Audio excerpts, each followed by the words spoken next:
Okay, so now what we're going to do is what we've got going on here. This is how we route all of our coax into the barn. So essentially this is just a little electrical box here.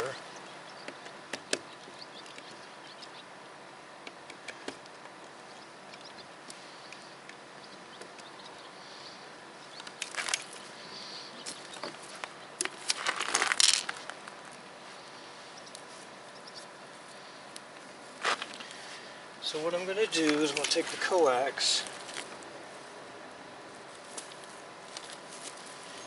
and I'm going to run it through one of these here.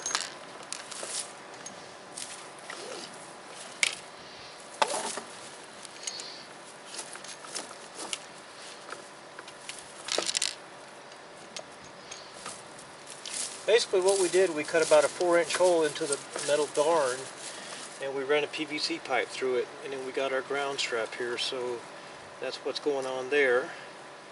Used a big hole saw, so we've got this PVC pipe to protect it. So now I'm going to carefully route this in.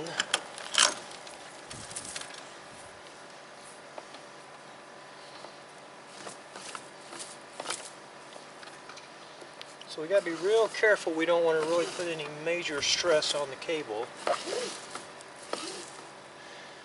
And we've still got to go up a ways, so I'm just going to kind of stop right there. I'm going to leave this out here, and hopefully this will, there we go, that's what I wanted it to do, was just make a nice little soft bend there.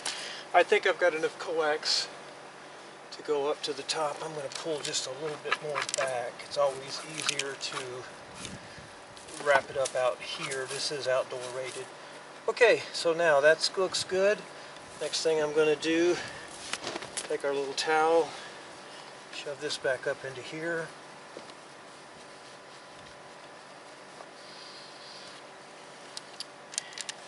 And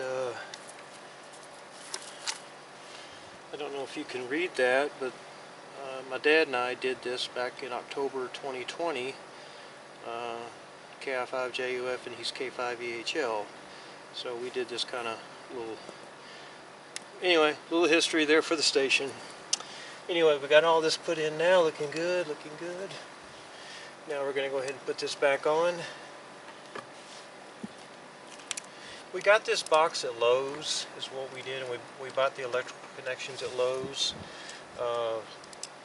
So anyway, this is how we run the coax in. We don't have any sharp corners, any crazy stuff going on. It's a nice, real nice, easy little access box. And what we'll do is we'll go inside, and I'll show you what it looks like on the inside. And not to jerk the camera too much, but this is the coax that we have left. So I'm thinking that should be enough to allow us to go up. Alright, we'll go inside real quick. Alright, so this is the inside. This is where the coax came in right here. This is the access hole on this side here. And what this looks like, it's just a,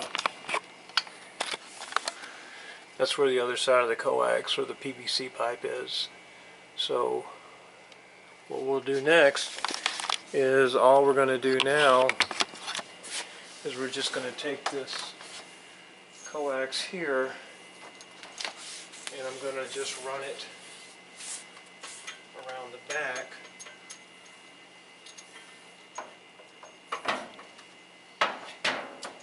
Eventually it's going to go into the SWR meter right here. But what I'm going to do now is I'm going to lay it right here, because what we're going to do is, you can't really see that, let me go up a little bit, sorry. I brought the coax up around here, so what I'm going to do is I'm going to run it up to the SWR meter. But for right now I'm just going to lay it right here, because what we're going to do is we're going to take this guy here and we're going to run some antenna sweeps on it. We're going to use this with the computer, and this is the antenna analyzer. We're going to collect some data, and we're going to see what the numbers look like. We know what the numbers look like from the first CP-610, and hopefully they'll be better with the newer coax and lower loss. So that's what we're going to do. That's kind of, we're at a stopping point, and we'll kick back here in a little bit. All right, folks, we have test data. So CP-510, we've got the CP-610 antenna up. Pretty much test results were the same as the other one before I got the wind damage. But let's go through the numbers here real quick. I'm going to go ahead and run a sweep. Going to hit the bold arrow here, and I'm going to hit 28 to 29.7. And let's see what our 10 meter looks like. All right, there it is right there. We've got 10 meter. Looks like we've got real good SWR around 28.5, 28.4. So this is totally usable. Really good stuff here. So let's do some math here real quick. What I want to show you is the low SWR point is 28.551, which is as an SWR of 1.24. But let me show you something. With that number, I can figure out how much power is being reflected back to the radio by looking at this right here, this return loss. So let's do the math real quick. We're going to do second and the anti-log, and the return loss at that frequency is 17.2. So we're going to hit negative 17.2, numerator denominator divided by 10. So what that means is if I'm transmitting with 100 watts, I take this right here times 100. That means I've got 2 watts coming back to my radio. So that's really pretty good. That's actually really good. Let's pick another number here real quick to do. Let's do the calling frequency, 28,400. All right, now we have a return loss here of 16.7. So let's do the math again. Second anti-log. Return loss is negative 16.67, numerator denominator 10. So that means at that frequency, that's my factor, times 100 watts. I'm getting 2 watts reverted back to my radio at an SWR of 1.3. So that's perfect. Now let's go over to 29.6 just for fun. It's still usable over there, 29.6. 29.6, that's pretty close right there, 29.5. There we go right there. So right here, bring our calculator back up. Now what we're going to do is we're going to do second anti-log.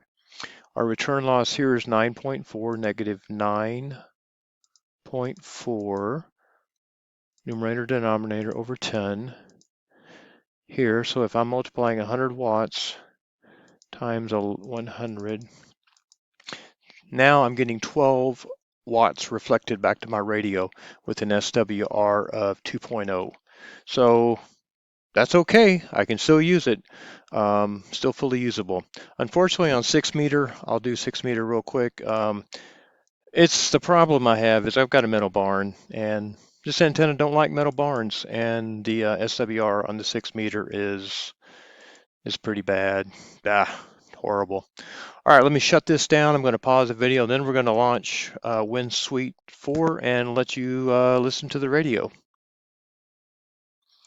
All right, so a while back, I had played around with this Wind 4 Suite Yaesu. I've actually removed Ham Radio Deluxe from our radio. I have my computer. I haven't even renewed it, and I'm not sure if I'm going to go digi or whatever. But let's take a look here real quick. What's going on? Okay, there we've got our squelch. Just mess around a little bit here. RF gain. S units right there, that's SWR, there's my frequency. Let's make a call real quick and see if it'll work with the computer. Let's make sure we've got everybody. Is the frequency in use? You can see my SWR is very low here. Very low. Is the frequency in use? Kilo India 5, Juliet, Uniform, Foxtrot, calling CQ, Kilo India 5, Juliet, Uniform, Foxtrot. And I'm running 75 watts here.